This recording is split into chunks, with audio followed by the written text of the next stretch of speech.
nagpasya ang Iglesia ni Cristo na isagawa itong National Rally for Peace sapagkat malala ang mga suliranin ng ating bansa. Basta kung ikaw ay Pilipino, makikiisa sa mga kababayan mo na gusto ng kapayapaan, sumama ka rito.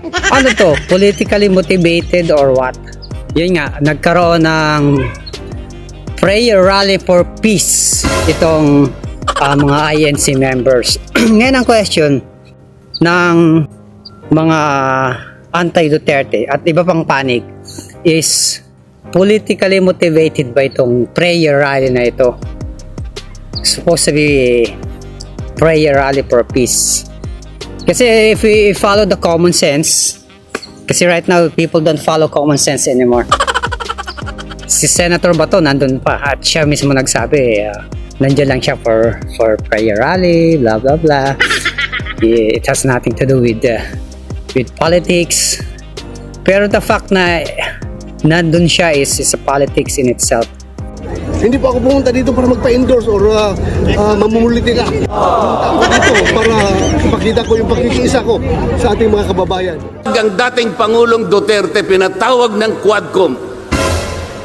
At ang ginamit na pamamaraan ay yung isinasaad sa saligang batas. Kung prayer rally ito for peace, for everyone, walang political motivated or concern, eh bakit hindi nila inimbitahan lahat ng panig?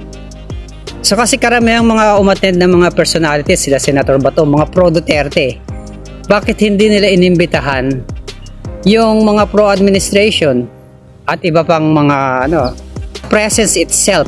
Hindi ko alam kung Iglesia ni Cristo member ba to si Senator Bato, pero nandun siya. So syempre ang sabi niya is to support yung prayer rally.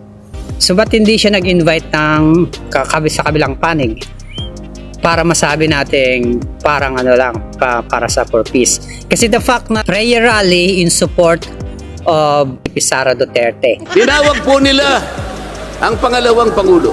Ang sabi po ng Vice President, siguro nainis na rin,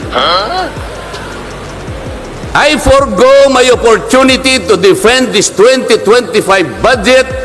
When you say in support of someone else, it's politically motivated. There's always politics there.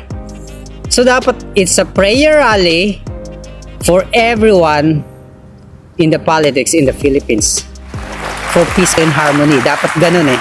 And yun nga, sabi ko dapat in-invite nila lahat ng personalities